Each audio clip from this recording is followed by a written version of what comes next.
Inovação, segurança, programação, tecnologia, desenvolvimento. Começa aqui. Let's begin. DevSecOps. DevSecOps. O seu podcast de segurança em tecnologia.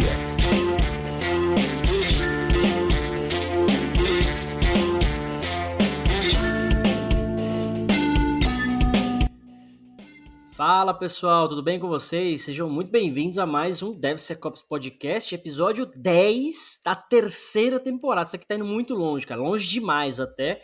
Eu sou Cássio Pereira. Eu sou o Rodrigo Balbino. Daqui a pouco tem que chegar Amazon, Netflix, Disney Plus, tem que vir, cara. Algum desses tem que dar certo que a gente quer aposentar, né? Mas enfim. Episódio de hoje, governança, um tema...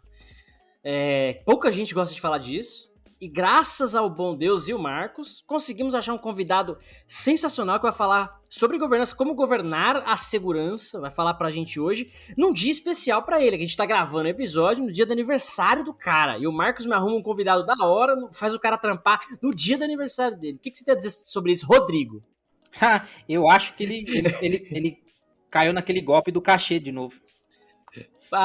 Ele falou pro convidado que tinha pagamento e na verdade não tem nada. Não, o mínimo que eu esperava era uma garrafa de vinho aqui pra gente bater um papo e tal, ia ser legal, né? Mas tá bom, fica pra próxima, não tem problema não. Boa noite, pessoal. Normalmente chega antes da gravação, se não chegou, esquece, cara.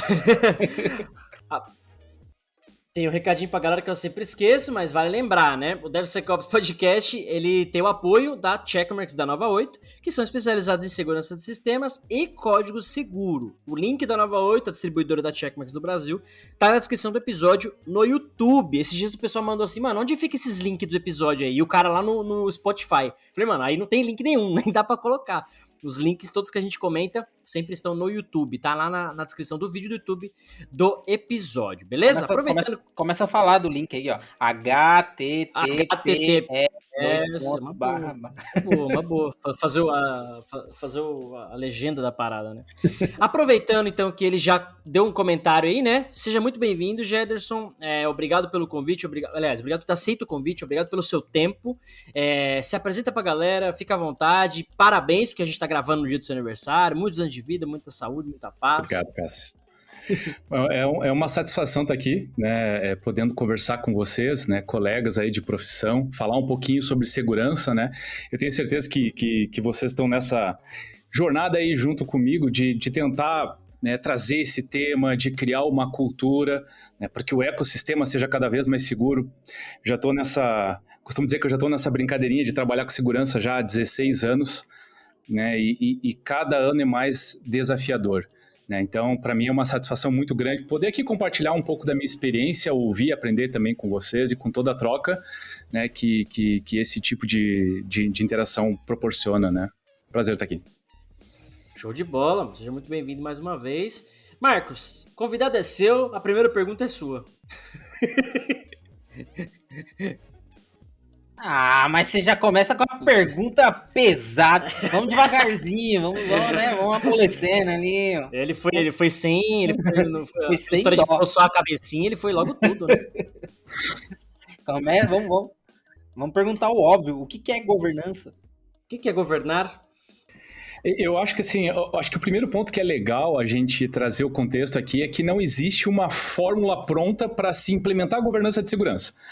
Eu acho que, assim, pelo menos na minha experiência, né, já passei por muitos anos no varejo, hoje no mercado financeiro, cada negócio, cada empresa tem os temas que são mais importantes, digamos assim. E aí achar que vai aplicar a mesma fórmula em todos os lugares que vai funcionar, cara, não vai funcionar. Então, eu costumo dizer assim que para se implementar um trabalho de governança e segurança, você precisa conhecer o negócio, quais são as necessidades, o que é mais importante. Você tem que conhecer o mercado qual está inserido.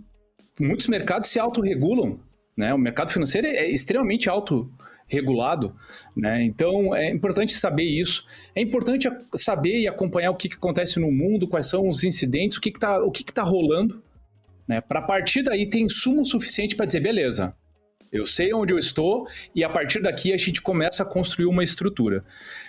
E é diferente, não adianta achar, por exemplo, assim, uma empresa de varejo vai trabalhar do mesmo jeito que uma empresa do mercado financeiro. Não vai. Então você tem que ter esses insumos para tomar algumas decisões e a partir daí estruturar. Eu sempre digo que começa daí, né? Aí você entende o que é mais importante, começa a mapear os riscos, começa a ver se está tendo incidente, se não está, quais são os problemas, e a partir daí vai tracionando uma estratégia, vai criando uma estrutura de segurança. Foi isso, pelo menos, que eu aprendi ao longo da minha jornada, eu tenho aplicado isso. Tem dado certo. Muito bom, e eu queria comentar uma coisa que ele falou, que cada negócio difere, óbvio, né? Então a metodologia que você aplica também. E eu já cheguei a participar de empresas que em departamentos funcionavam, outros não. Então na mesma empresa você tinha tracking, auditoria, bonitinho, tudo bonitinho. No outro departamento vizinho, você malemar tinha controle algum, sabe, dos próprios processos mapeados. Então o negócio tem essa particularidade, mas acho que às vezes dentro da própria empresa você tem uma certa dificuldade, e aí está relacionado à palavra-chave do podcast, que é cultura, né? Talvez uma maturidade ou um pouco maior de um departamento ou outro ajuda a impulsionar isso de alguma forma, né? Essa é a opinião dos meninos. Assim embaixo, Cássio, é isso mesmo. E aí tem um para mim, o que é o X da questão, e que eu vi isso sendo colocado num segundo plano por muita gente no passado, e eu espero sinceramente que isso esteja mudando, que não dá para pensar em segurança se não pensar em pessoas. Né? Então, assim, isso que você está dizendo, por exemplo, funciona numa empresa, em algumas áreas funciona, em outras não, mas a culpa é de quem? Não tem culpados. O ponto é o quanto você está disposto a fazer um trabalho de aculturamento, de conscientização, de sentar com as áreas e entender o que é mais importante, como funciona o dia a dia, quais são os pontos mais relevantes que tem ali. De repente ele tem, de alguma forma, acesso a dados sensíveis, tem coisas importantes acontecendo que você tem que saber. E, de alguma forma, você tem que estreitar esse relacionamento, criar uma parceria, principalmente porque eu vejo segurança como uma área viabilizadora de negócio. Não uma área que vai ficar ditando regra ou trabalhando como xerife, mandando soltar, mandando prender. Não é assim que funciona. Pelo menos não atualmente. Inclusive a minha nova frase do momento é Business deu First, Security Always. Porque eu usava a frase antes do Security First, mas nunca vai ter segurança em primeiro lugar. Talvez até deveria, mas por essência não é. Por essência a gente corre riscos. Né? Na nossa vida pessoal, então, as empresas também, elas vão correr riscos primeiro, antes, né, de aplicar uma segurança ou qualquer outra coisa do tipo. Não atrapalhar o dev, porque, assim, não atrapalhar o time de segurança. Negócio, pelo menos os novos negócios, aquilo que diferenciam, que faz com que algumas empresas cresçam, se valorizem, muitas vezes foi porque alguns riscos foram assumidos. Independente, a segurança pode estar muito próxima ao core do negócio, ser um valor que é praticamente commodity para o negócio, que as pessoas esperam que tenha. Né? Ainda assim, você precisa entender do negócio, você precisa saber o que é importante. E na medida que você entende do negócio, como viabilizar essas iniciativas. Né? Não dizendo, isso aqui não vai rolar porque isso aqui é inseguro. Não é assim. E você falou de mercado financeiro. O mercado financeiro é exatamente isso, né?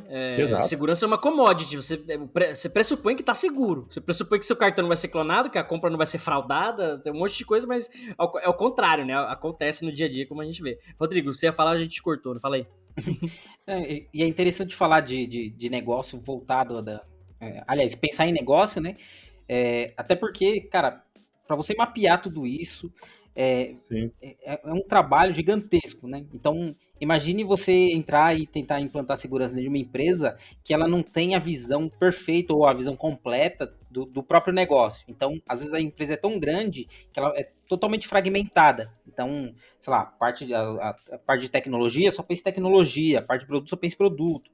Então, o trabalho que é para a gente implantar segurança visando o todo. Então, o cara ele tem que começar a mapear a empresa, enxergar e começar a criar o plano de contingência lá, né?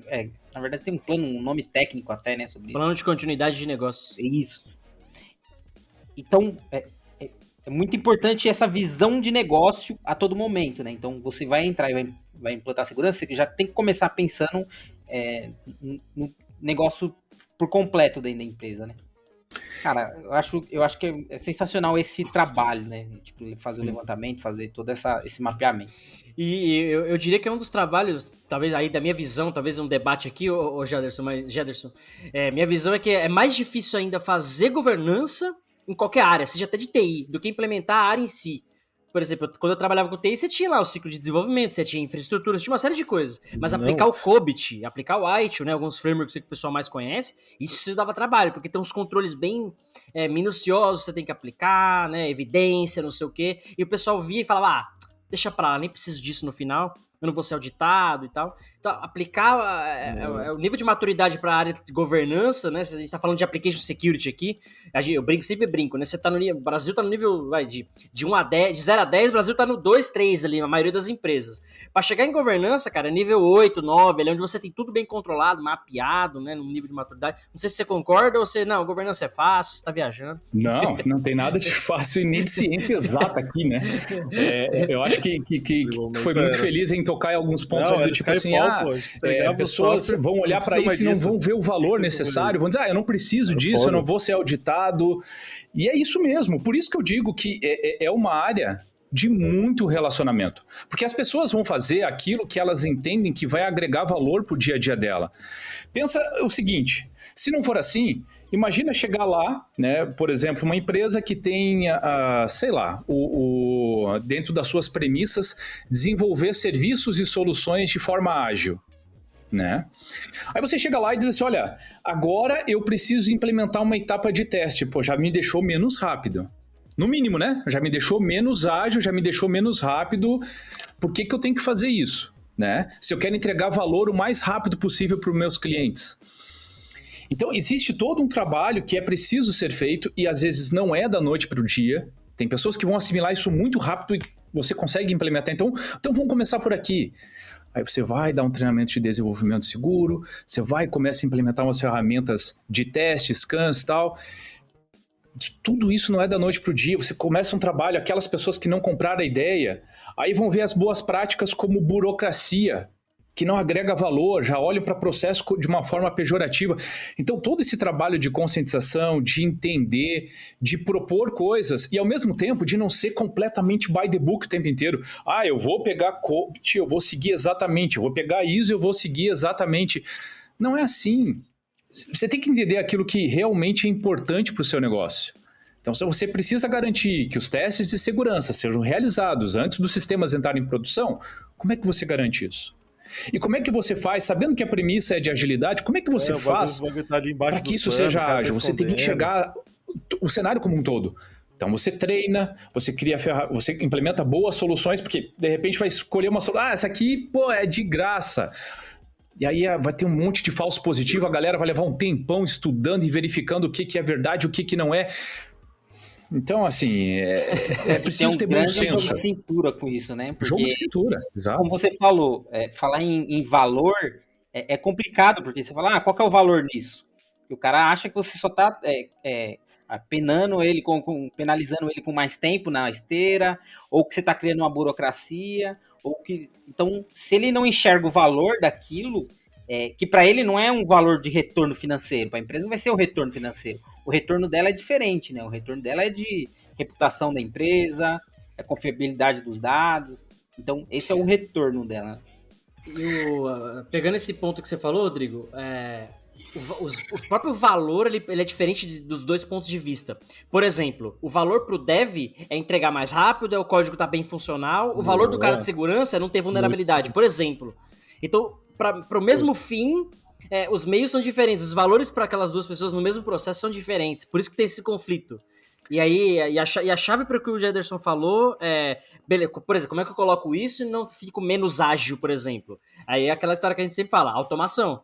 Então, a gente tem ferramentas hoje para fazer isso, mas você tem uma dedicação inicial, um esforço inicial ali, às vezes grande, médio que seja, que a galera não está disposta a pagar. Então, falar, deixa assim mesmo, depois eu vejo e fica como tá e não implementa, entendeu? Esse é o X da questão. Esse é o X da questão. E aí você tem que ter interesse de ir lá e conversar e ver o que é importante. Quais são as premissas, e aí como viabiliza, como tu constrói um caminho, né, que possa respeitar essas premissas, que seja de agilidade, que seja de autonomia, e ao mesmo tempo garantir que no final das contas, isso vai ser bom para o negócio, que não vai trazer prejuízo, né, porque ele quer entregar, na verdade, valor, ele quer entregar um novo serviço para o cliente, e nada adianta se daqui a pouquinho ele sofrer um ataque e ficar indisponível.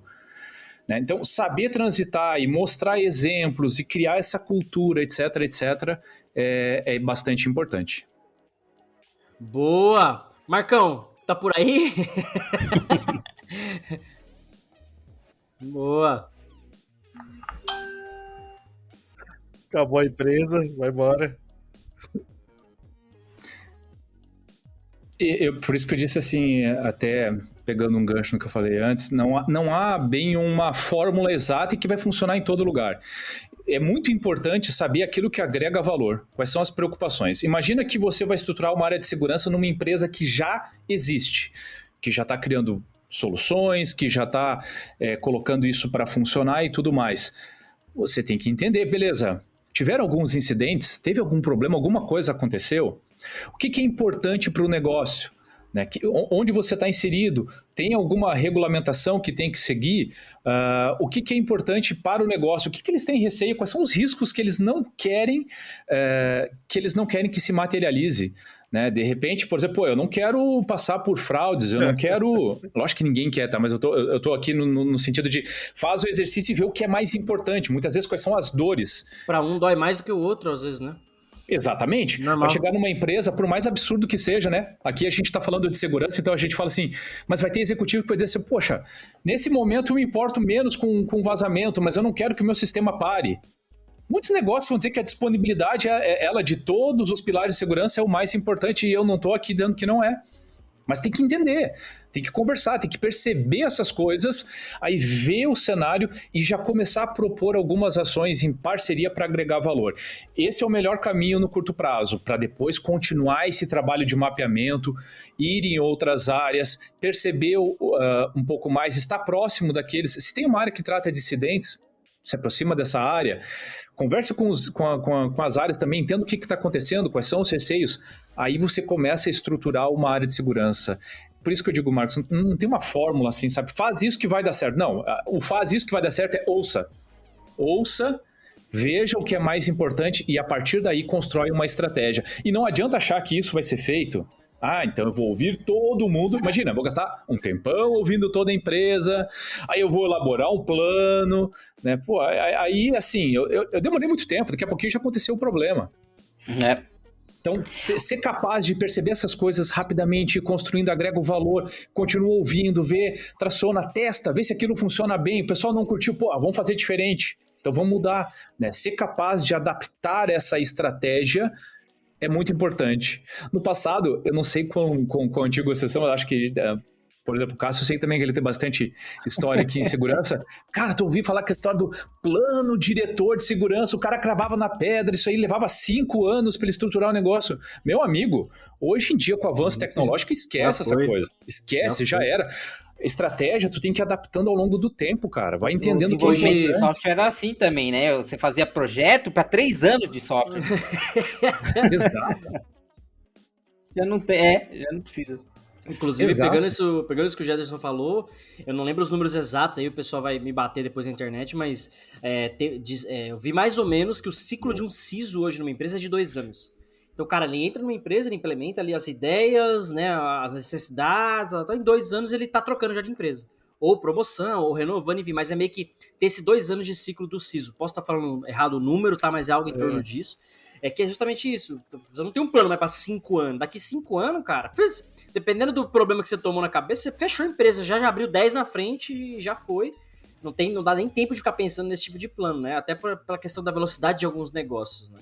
Então isso acaba mudando um pouco. Tem muitos motivos para... Pode falar. Tem muitos motivos para essa tua afirmação ser verdadeira, né? Começa porque o nosso mercado está extremamente carente de bons profissionais. Vamos começar por aí. Segundo, nós estamos tendo uma quantidade de incidentes nunca antes vistas. Assim, uma coisa bizarra o que está acontecendo. E as empresas, para dar uma resposta para o mercado, tem aquela resposta padrão, que é demitir o cara. Que é o que tira o cara dali, para dizer para mostrar que nós não estamos satisfeitos e que agora tem um novo caminho. É uma resposta muito trivial e normal em grande parte das empresas. Então, existem fatores que colaboram para que isso seja realidade e eu concordo contigo. Via de regra, mais ou menos esse o tempo que tem sido o tempo normal para um CISO nas empresas hoje. E é foda isso, porque às vezes o cara é bom, 15 mil ideias, um monte de coisa legal, mas teve um problema que nem é culpa do cara, nem ninguém viu. Às vezes é um problema anterior já, né? Às vezes. Mas então, e isso está diretamente ligado com a cultura. É a cultura brasileira do imediatismo ou de, assim, alguma cabeça precisa rolar. Né? O conselho, sei lá, que depois precisa matar alguém pra falar, puta, a culpa era do cara, o cara fez errado. Não, às vezes nem é, cara. Isso daí é interessante, inclusive linka com o que o Jederson estava falando, né? De como você chega para implantar. Primeiro você tem que analisar, e eu acho muito interessante isso. Eu acho que, inclusive, serve acho que para a maior parte das coisas. Então, quando você vai implantar um sistema, alguma coisa, ou você acabou de assumir uma área, enfim, o que você precisa fazer? É enxergar o cenário atual e ser realista. E totalmente realista. Você não vai ver alguma coisa e falar, isso daqui eu vou ter que dar uma sabonetada nisso daqui. Cara, tem que ser realista, abrir e falar, cara, você está com um problema aqui, aqui e aqui. Esse problema pode ser grande lá na frente, pode ser nada, mas tá aqui. E a gente vai ter que aprender a lidar com ele.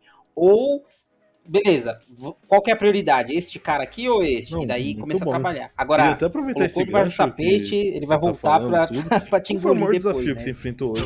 DevSecOps.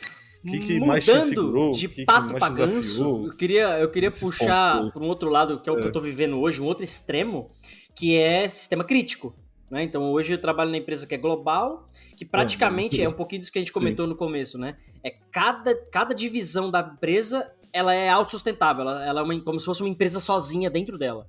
Então a segurança num time pode funcionar de um jeito e no outro time funcionar do outro, apesar de ter um baseline. Aí isso é interessante, você tem um baseline para todo mundo. Então nenhum produto sai sem passar por X testes, por exemplo, ou X metodologia de segurança que tem que estar lá no ciclo. Por ser sistema crítico, você está controlando uma usina de energia, uma construção, um robô numa fábrica. Você não sabe onde está indo aquele software. Você sabe, obviamente, mas está em todo lugar, essa é a verdade. Então você tem coisas mais críticas e menos críticas. Então, não tem como abrir mão. Aí é aquela história que eu sempre falo, a gente sempre falou aqui também, do tal do top-down. É o tipo de produto que não dá para falar assim, depois eu vou ver isso aí, depois eu vejo. Mas aquele mínimo não tem depois. Aquele mínimo não é negociável. Eu quero elevar o meu nível de maturidade de segurança com relação a isso. Beleza, isso a gente vai escalando conforme o produto, conforme demanda, aquela coisa toda. Mas o mínimo, ele tá estabelecido. Eu sinto falta disso no Brasil. Esse top-down, esse baseline, esse mínimo, em muitas empresas, especialmente em startup. Mas o negócio precisa ir rápido, mas precisa não sei o que. Precisa. Mas, se você pegar um ransomware, aí que você não vai ser rápido mesmo. Você vai mandar todo mundo embora, perder o seu dinheiro de investimento e acabou.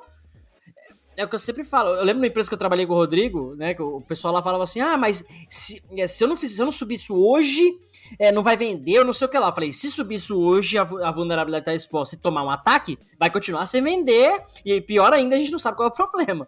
Quem atacou, como estancar. E aí, Jederson, você sente falta disso nas empresas, esse top-down, essa ditadura, assumir, né, de certo modo? Na verdade, pulso firme, né? O cara assumir, entender o problema, assumir a responsabilidade daquilo e forçar, né? E eu acho que as empresas que têm normativas, isso funciona, né? Ou as empresas que têm que seguir lá a ISO, ou o COBIT, o que quer que seja, porque ela vai ser auditada naquilo. Então ela tem que seguir. Ela quer, ela tem que seguir. Mas você sente falta disso em alguns clientes, as empresas se atendem, ou como é que você vê isso aí? Claro. Não, tá completamente certo, Cássio, onde eu assino embaixo aí. É só me passar que eu assino embaixo aqui. É isso mesmo. Vamos pegar uma notícia bem recente. Ontem eu estava lendo, por exemplo, de vulnerabilidades críticas, né, que a CISA estava reportando lá, por exemplo, da Cisco. E aí, qual é a diferença? O mundo inteiro está sofrendo com ataques de ransomware. O mundo inteiro. E entendemos que a grande maioria das empresas, dos países, não trata bem do processo de gestão de vulnerabilidades. É uma verdade. O que o governo americano fez para as instituições governamentais? Existe um prazo máximo para correção, estipulado por eles. Por exemplo, na matéria que eu vi ontem, então foi divulgada a vulnerabilidade há 2 dias atrás. Beleza, todos os órgãos têm até o dia 17 para atualizar. Top-down. Por quê? Porque ainda não existe a cultura. Enquanto isso não estava claro, não havia uma determinação, as empresas não estavam tratando isso de maneira adequada. Mas então tem que ser top-down sempre. Não é, mas algumas situações eventualmente precisam ser. Senhora, cara. Porque senão é morte na certa. É a mesma coisa, todo mundo quer andar, por exemplo, numa rodovia, que nem lá na Alemanha, 400 km por hora, 300 km por hora, mas, cara, se a estrada não tiver um guarda-reio, meu irmão, tu vai passar reto na curva, tu vai cair morro abaixo e vai morrer. Tem que ter guarda-reio, entendeu? Aí tu pode andar. O carro tem que ter freio e assim por diante. É preciso entender aquilo que, de fato, vai causar o fim do negócio, ou vai causar um prejuízo extremamente grande, como o Cássio bem disse, um ataque de ransomware que para toda a operação, que acaba com a credibilidade da empresa frente aos seus clientes, etc. Muitas vezes, né? E entender que isso é importante e dizer assim, ó, galera, temos aqui uma curva de maturidade a ser perseguida, mas até lá, galera aqui, executivos, a gente tem que agir desse jeito, beleza? Vocês me apoiam, vão para cima, vira diretriz e a partir dali tem que fazer acontecer. E aí vai se trabalhando o aculturamento. Não deixa de trabalhar. Não deixa de explicar por que aquilo é importante. Não deixa de falar com as pessoas. Mas para que ninguém morra, não passe reto numa curva, bota o guarda-reio lá. Já bota o guarda-reio lá, entendeu? É mais ou menos isso. Algumas coisas tem que ser top-down. Aquilo que for realmente trazer um grande prejuízo, é nisso que eu acredito. Aquilo que tem mais tempo para se negociar, para se aculturar, tudo bem. Aquilo que for maior risco, eventualmente vai ter que ser meio top-down mesmo. E é perfeito essa visão, porque se você comparar com qualquer outro tipo de cultura, né, cultura, sei lá, social, cultura, é dessa forma. Ou você tem muito tempo para que aquilo comece a pegar, né? Se você tem muito tempo, maravilha.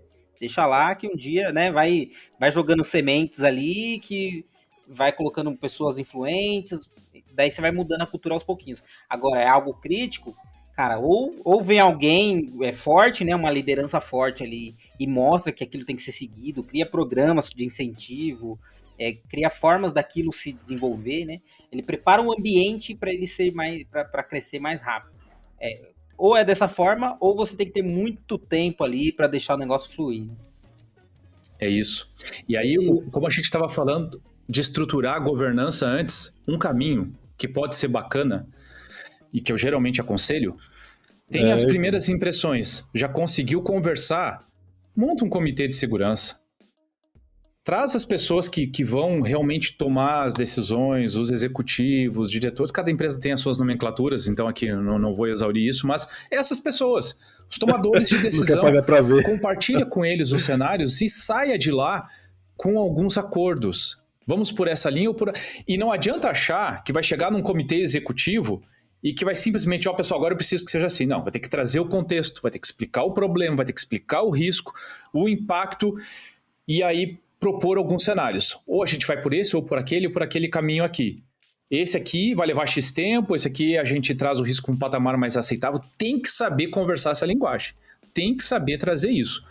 E aí, em consenso, então esse é o caminho? Para que a gente não tenha problema agora, vamos estancar isso, vamos criar essa regra, vamos comunicar e, em paralelo, a gente trabalha o aculturamento, então vamos por ali. O comitê, junto com esses tomadores de decisão, né, geralmente é muito importante e facilita esse trabalho, porque é uma decisão corporativa.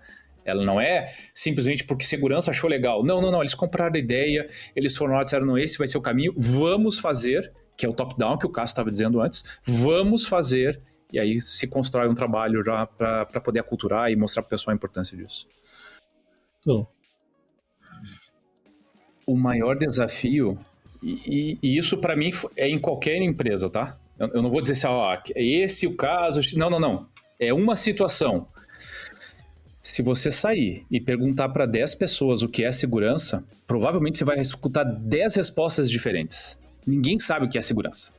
O maior desafio que eu encontrei na carreira, e isso em todas as empresas que eu estive, é que você tem que trazer o contexto. Você tem a visão, você estudou pra caramba, conhece os principais frameworks, de repente tem certificações, conhece boas práticas, etc, etc. Você chega num ambiente que as pessoas não sabem. E o desafio é mostrar, isso é segurança. E fazer com que eles comprem a ideia, que eles percebam, e aí vai tateando, porque eventualmente eles não vão entender de primeira, isso aqui é algo que eu não quero, isso aqui eu não vejo muito valor, e recua, joguinho de xadrez, tá bom, mexe a peça de forma diferente. Isso é importante Vai, Cássio. Cara, isso foi muito bacana, muito oportuno, porque uma das empresas que a gente trabalhou, eu trabalhei com o Rodrigo, inclusive, a cultura era exatamente essa. Ou você trabalha vendendo, ou para alguém vender. Esse era o lema, né? Ou seja, tá seguro, não tá bonito, não importa. Tem que estar vendendo, tem que estar no ar. Esse era o lema. E, cara, a gente, assim, um incidente atrás do outro, nada público, nada, né, escandaloso, mas, assim, muito impacto interno, financeiro, fraude, cara, um absurdo. Forense interna, pra você ter ideia, um monte de coisa, assim, pesada. E aí, eu fazia um workshop lá de desenvolvimento seguro pra empresa inteira, pelo menos a área de tecnologia, todo mês. Não só isso, dão treinamentos anuais pra isso. E não acontece não tava indo segurança. Bem isso. Aí até quando eu tive a assim. ideia de falar assim, cara, vou botar um slide aqui de incidentes que já tivemos. E dependendo da turma que tiver lá, eu vou botar um incidente daquele sistema, daquela galera que aconteceu. Que é o que acontece. E aí eu lembro que uma das turmas, a primeira ou segunda turma que eu fiz isso, eu expliquei assim, olha, teve aqui, aconteceu tal coisa, isso é triste, porque assim, a gente vê isso acontecendo com o cara que teve treinamento ali, sei lá, tem cara que tá na CIPA há 10 anos, tem 10 anos de treinamento. Durante a explicação, eu falava qual lá do prédio lá e fala, só o incidente foi esse. E a galera, tipo, nossa, que burro, quem foi o dev que fez isso? Que empresa que é essa? E não sei o que, aqueles comentários. No final da palestra, falava então, ó, esse incidente aconteceu em tal sistema, que era daquela galera que tava ali na sessão. Aí os caras, não, é zoeira, não sei o quê. Tipo, cara, é verdade. E o melhor de tudo é que o gerente tava junto dessa squad, dessa equipe. Então, assim, isso é aquela história, eu sempre usei o psicológico algumas coisas, né? Isso, cara, foi eu perceber assim, a segurança para algumas pessoas, para quem não é de segurança, a segurança é um negócio abstrato. Ah, eu nunca vou ser assaltado, eu nunca vou ser roubado, eu nunca vou ser sequestrado, aquela coisa toda. Até que seja. Isso, quando eu fiz isso, foi basicamente tirar essa abstração de que comigo não acontece e trazer pra realidade do cara, tipo, mano, já aconteceu, está acontecendo, isso aqui foi semana passada. E aí o cara, tipo, mano, sério? Então isso impulsionou tanta gestão de vulnerabilidade, impulsionou a galera a botar a aplicação no SAST pra fazer scan, impulsionou várias coisinhas que antes eu ficava assim, gente, precisa fazer segurança, gente, precisa fazer isso, precisa fazer... E não ia.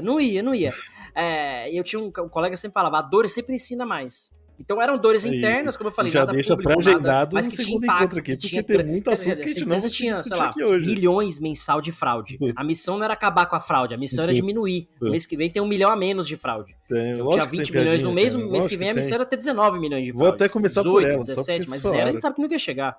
Até pela complexidade do negócio. Que sempre fica então, em segundo lugar. Essa abordagem funcionou, eu sempre comento isso. Como é que vem de segurança? Mano, já teve treta? Teve. Então mostra a treta. Onde entrou, como que aconteceu. É aquela história, mostra o risco. Mas essa abstração de, pode acontecer. A banana prata. Eu acho que esse pode acontecer na área de security é o que deixa a galera tranquila. É. A galera não acredita que vai acontecer, até que acontece, né? Tem que disparar o gatilhozinho lá do cérebro, né? O cara vai muito pra frente. Inclusive, tem um livro nada a ver com segurança. Ai, caramba. Aquele Sapiens, que ele fala que a diferença do animal pro homem. Fala pra galera que tá escutando a gente nas plataformas plataformas de áudio. Abstrato, assim, pro futuro. Então, a gente virou o Sapiens quando começou a projetar muito bem de fazer ela. Então, a gente se prepara para que não aconteça problemas, a gente se prepara para um possível problema. Possibilidades, né? Um monte de coisa. Sim. É isso que difere a gente de animal. Mas foi boa. Foi boa, mas foi ruim. Exato. E aí, foi ruim, mas foi boa. E aí tem um ponto que eu queria pegar um gancho no que tu falou ali, Cássio, que é o seguinte. Isso é habilidade para pessoas. Regulamento baixo do braço. Assim, quem trabalha com segurança tem que entender. Tecnologia é extremamente importante, mas ele é um dos viéses de segurança. Eu tenho que pensar em tecnologia, eu tenho que pensar em pessoas, eu tenho que pensar em processos, eu tenho que pensar em ambientes. Segurança é olhar para isso tudo.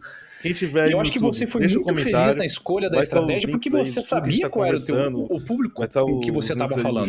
Provavelmente, se você fosse falar com executivos, a abordagem seria outra. Tudo lá para você ia falar quanto foi o prejuízo financeiro. Cara, essa dor no bolso motiva. Não, mas peraí, o que a gente tem que fazer agora para estancar esse negócio? Notícias e tudo mais. Então, isso é uma habilidade que as pessoas de segurança precisam entender. Discussões, temos tem que conseguir falar com o público. E aí, pegando aquele ponto ali, Marcos, mas qual é o desafio? O desafio é esse.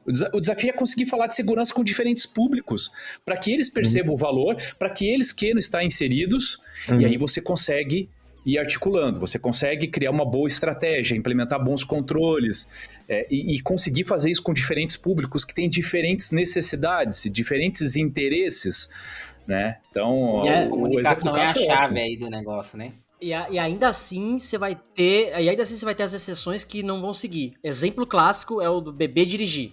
Todo mundo sabe as tretas, ninguém quer morrer. Nem quem acredita que vai pro céu quer morrer. Eu acredito que eu vou pro céu e eu não quero morrer. Eu quero, né, a hora que chegar eu morro, mas não quero ir agora. Então, eu não quero pagar pra ver, eu vou esperar, acredito, tudo, mas o ponto é esse, tipo, ainda a galera ainda bebe e ainda dirige. A galera ainda pega carona com o colega que bebeu e dirige. Porque, é só um quarteirão, é só 10 minutos, é só... Tipo, você ainda tem aquele... O que o Rodrigo falou, né? O que difere do animal. Talvez a gente não tenha esse instinto, né? Tipo, puta, mano, eu vou a proteção em primeiro lugar, eu vou a pé, eu vou de Uber, sei lá, não. Ah, não, foi só uma latinha, o cara tá bem.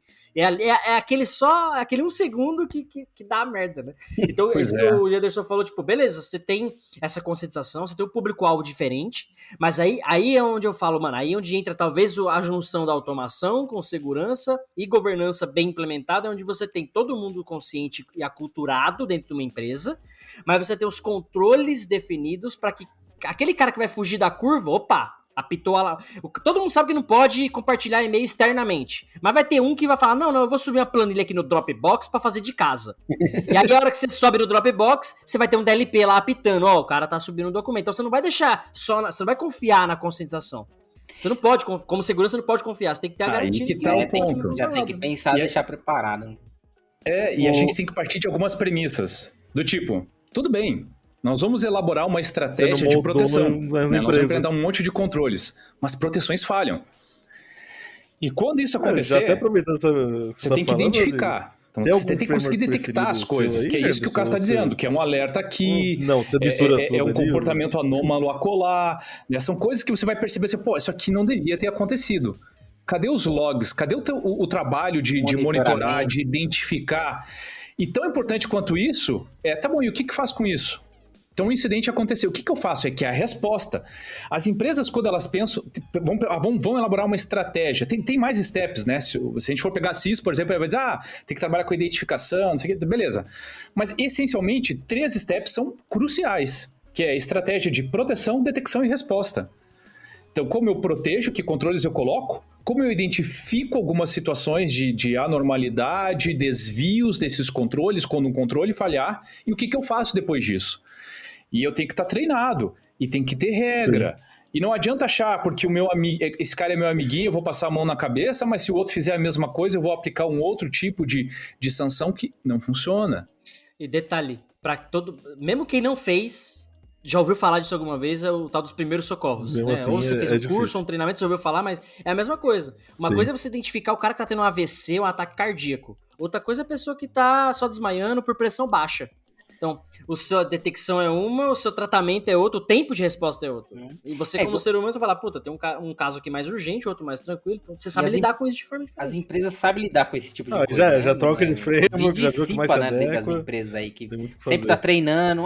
Se tiver um incêndio aqui, o que faz? Como que vai evacuar?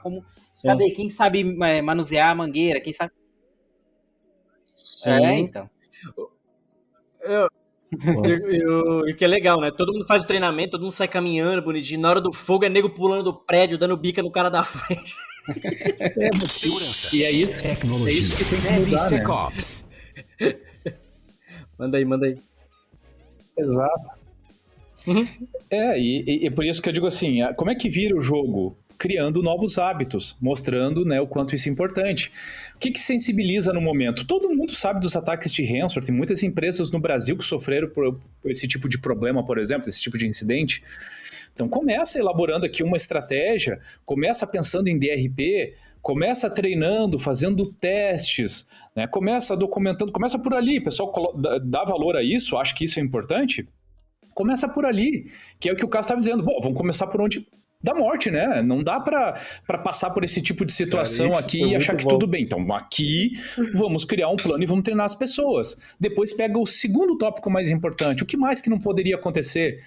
Né? O que mais que as pessoas deveriam estar preparadas para reagir? E aos pouquinhos você vai criando essa cultura e vai treinando e tudo mais. É um caminho, né?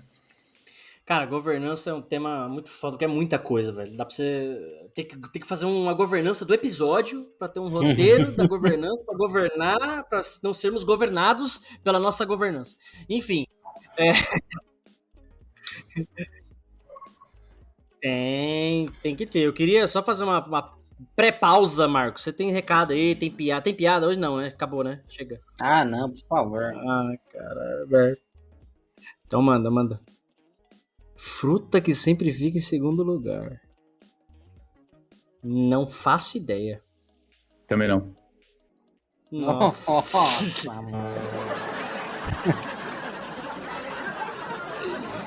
Ah, vai. Bem original. Bem original. Vale, né? Banana prata. A gente agradece aqui. Pô, ficou um climão nessa piada, porque ao mesmo tempo que ela é boa, ela não é, tá ligado? Então fica... Exatamente. Tipo, não dá pra contestar, né? Ela faz sentido, mas poxa vida, né, cara? Tá bom. Tá bom. Tá chegando. Tá nos 80 e pouco, quase 90 já. Boa. Passaria numa auditoria, vai. Passaria numa auditoria. Eu sou Marcos Santos. Regulamento debaixo do braço. Fica tranquilo. Vamos de novo. Rebobina. Falou, pessoal. Beijos.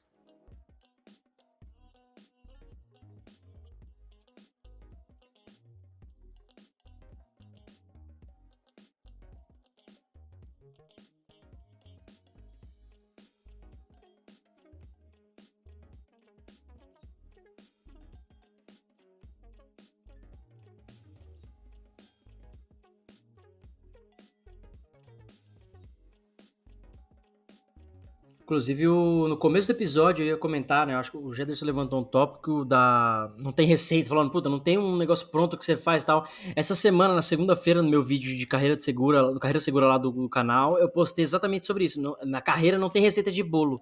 Porque muita gente tem me perguntado que caminho que eu sigo, o que eu estudo. E eu falo, cara, faça um bom fundamento, né? Redes, lógica, tem um bom fundamento. Porque hoje você não faz mais uma coisa só na empresa.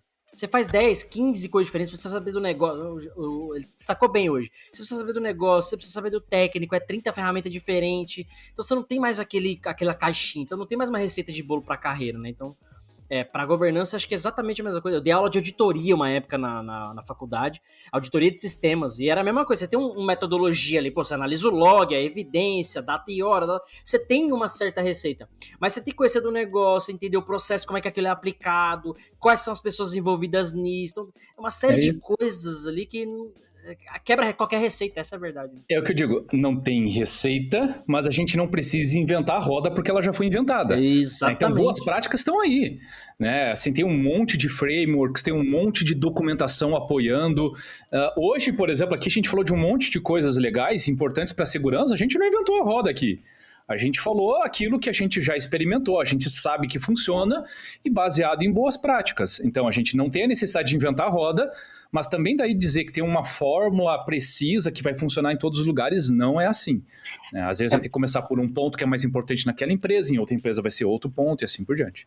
É bacana até você falar isso, o framework do ASP-SAM, acho que é do SAM, ele já começa falando que ele é um framework e que ele tem que ser moldado, né? Você vai moldar ele conforme você vai utilizar, e se você está usando ele 100% daquela forma, você está usando errado. Então, é porque você não prestou atenção nos seus processos. Você não prestou atenção nos seus processos e tudo mais. Ele é um framework, é um guia. Vai te guiar. Depende do tema. Por exemplo, assim, para gestão de riscos, por exemplo, eu gosto muito da ISO 27005, que eu acho que, traz exatamente quais são os principais pontos, o que deve ser feito, ainda assim ela não é perfeita. Porque assim, há uma certa subjetividade na norma. Então tá bom, mas como é que eu calculo? Como é que eu valoro? Então tem muita coisa que vai ter que procurar outros materiais, vai ter que olhar para CIS, enfim, a gente podia citar uma série de frameworks aqui, então depende muito do tema. Né? Quando tu fala, por exemplo, de gestão de incidentes, aí tem a ISO específica para ela. Agora, vai falar de desenvolvimento seguro, por exemplo, percebe? Depende muito do tema, você vai olhar para um framework específico, né? Se vai falar de governança como um todo, beleza. Aí pega a ISO 27001, 27002, que são as mais batidas, que falam os principais temas. Mais comum. Ainda assim... Cada empresa tem a particularidade ali que ela vai mudar totalmente o andar da carruagem, né? Então você pega ali você pega algo que você sabe que funciona perfeitamente com o cliente X, aí você vai implantar e os caras falam, mas aqui ó, eu não posso isso por conta desse negócio aqui. Mudou tudo, aí daí pra frente é tudo diferente. E ver, exato, qual é a tua necessidade, né? Por exemplo, eu falei antes da ISO 27005, mas se tu quer calcular o risco, o 27005 ela não vai te ajudar muito. Pega o NIST, aí vai olhar para o NIST, verificar qual é a sugestão, né? Como que eles fazem. Então, é isso, né? Dependendo do tema, vai ter que se basear em mais de um framework, vai ter que olhar, às vezes, para o mercado, o que o mercado está fazendo para tratar esse desafio. Por isso que eu digo assim, não é preciso inventar a roda. Às vezes, a sua dor é a mesma dor que o seu colega já passou em outro lugar, conversa.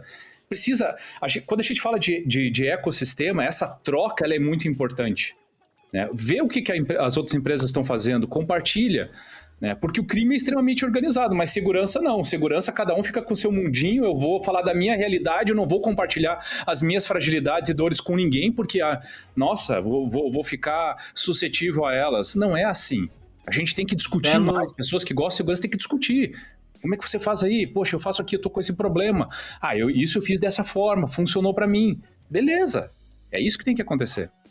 Belo cena de crédito, subindo os créditos ali do filme, aí aparece, o crime é extremamente organizado e você não, seu merda. É isso que o Gênesis quis dizer. Concordo e assina embaixo. Inclusive, pegando esse último tópico aí, aqui a gente aplica aquele IEC lá, o International Electrotechnical Commission, que é para engenharia, né, sistemas críticos e tal. Então, muitas boas práticas, o guia tem que seguir daquela galera lá, é muita coisa também, bem bacana. Mas vamos ficar com essa frase para encerrar o episódio de hoje. É muita coisa, já estouramos o tempo. Agradecer de novo aí o Gederson pela presença, por aceitar o convite. Já está convidado de novo para a gente falar sobre outras coisas e tem espaço para muito tema, né? Como a gente viu aqui, o tempo passa rápido pra caramba. Agradecer os meninos aí também. Gederson, faça seus comentários finais, agradece a galera, deixa aí algum link, alguma coisa que você quer que a galera já vá te seguir, mas a gente posta tudo lá no vídeo depois, tá? Boa. Pessoal, um prazer estar aqui com vocês, né, dividindo esses minutos. Para mim foi muito rico, de muito aprendizado também. E, bom, para quem quer, como foi falado, diariamente eu acabo compartilhando notícias, eventualmente compartilho algumas dicas muito relacionadas à governança, né, sobre alguns pontos que eu acho que são importantes. Faço isso principalmente no Instagram. Então, para quem quiser, o meu é Gederson.Freitas, Gederson com J. Então, Gederson Freitas, desculpa. Mas depois vocês podem também compartilhar ali na descrição. Obrigado mesmo, pessoal, por essa oportunidade. Foi uma troca muito bacana. Boa, valeu, já. Episódio aula, famoso episódio aula, né? Esse que a gente gosta, né? Fechou, então, pessoal. A gente fica por aqui, a gente se vê na semana que vem. Esse foi o 10º episódio da 3ª temporada. Preciso fazer as contas, a gente tem que fazer o aniversário do episódio número 100, hein? Tá pra chegar aí, precisamos ficar ligeiro pra não perder. Então, a gente se vê na semana que vem. Eu sou Cássio Pereira. Rodrigo Balbino. E o Gederson. Faltou. Valeu. Fechou, jovens. Valeu. Até semana que vem. Termina aqui. DevSecOps. O seu podcast de segurança em tecnologia.